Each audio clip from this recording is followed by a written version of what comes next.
Magandang araw po, welcome po sa aking channel, Nov9 TV. Patalasasan po, meron po ba kayong mga properties na napapabayaan or non-performing assets? Plan nyo ibenta, pero wala kayong oras sa pagbenta nito. Kung ito'y pagkakatiwala nyo po sa amin, tawag lang po kayo sa aking numero, usap po tayo, gawin ko po ng video for free. Yes, libre po, wala po kayong babayaran. Tutulungan pa namin kayong mabenta ang inyong property. Kami na po bala sa marketing, sa boosting or paid ads. Even sa tripping, hindi na po kayo mapapagod sa pag-entertain ng mga buyers. Kami na po bala sa lahat. Tawag lang po kayo. Nandito po tayo ngayon sa Gatchalian Subdivision dito sa Las Piñas City. At meron po tayong bagong video presentation. Isang residential property na may lot area na 180 square meters. Meron pong old structure sa loob na kung saan hindi na rin mapapakinabangan. So, si owner is selling this property as lot only. Kumbaga, what you see is what you get. Malapad naman po ang daan at yan po yung dead end. Kaya wala nang ganong dumadaan dito. So, dito po sa area ng property ay flood-free area. So, kayo-kayo lang ng mga residente dito ang dumadaan. Gawa ng wala naman pong ibang tagusan. So, hindi po maingay sa area to. Ito pong property ay may lot area na 180 square meters. At tungkol naman sa dokumento, ito po ay titulado, buhay po ang may-ari. Kaya wala po kayo maging problema sa documentation o sa transfer ng title. Silipin po natin sa loob. So, yan po yung old structure. Kaya po nasabi ko, what you see is what you get.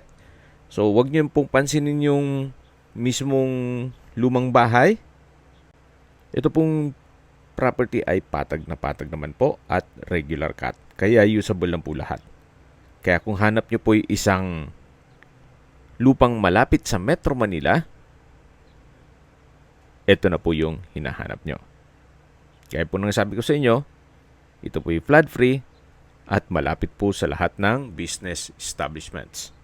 Okay, sa distance, location at travel time portion na po tayo. Mula po sa Evacom, kung saan meron na rin pong McDonald's, Pure Gold. Malapit na rin po ang Universal College ng Parañaque. Ang distance is 3.9 kilometers at ang travel time is 13 minutes. Mula naman po sa Olivares College at Olivares General Hospital, ang distance is 3.5 kilometers at ang travel time is 12 minutes. Mula naman po sa SM Sukat, ang distance is 2.7 kilometers at ang travel time is 8 minutes. Mula naman po sa C5 Extension, ang distance is 1.6 kilometers at ang travel time is 6 minutes. Mula naman po sa airport, ang distance is 24 kilometers at ang travel time is 18 minutes. Okay, sa presyo na po tayo. Binebenta po ito ni owner sa halagang 4.5 million pesos net. Ibig pong sabihin, si buyer na po ang sasagot sa lahat ng taxes at expenses with regard to documentation. Kung tatawad pa po kayo, malamang baka hindi na po kayo mapagbigyan. Gawa ng net price na po sa kanya yan. Kung may mga katanungan po kayo, tawag lang po kayo sa aking numero. At sa mga kababayan naman natin nasa ibang bansa, meron po akong WhatsApp, Viber at Telegram. Same number lang po, 0917-316-3399. Sa mga nagtatanong naman po ng aming Facebook, meron po aming Facebook page na Nov9 TV at Facebook Real Video. Meron din pong TikTok at Instagram. May ibang YouTube channel po kami, the Nov9 TV channel, Nov9 TV Listings, Nov9 TV On The Spot, Nov9 TV Updates, at Nov9 TV House Rental.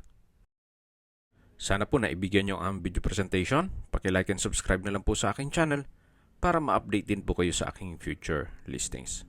Kung sakali po hanap nyo yung mas malaking sukat ng lupa, meron din po kami ibang listings na pwede nyong pagpilian. Huwag po kayong mag-atubiling tumawag sa amin. Then, let us know your budget para malaman namin kung anong property pwede naming ilong sa inyo. Sa lahat pong viewers, subscriber at nagtiwala po sa amin. Salamat po sa suporta.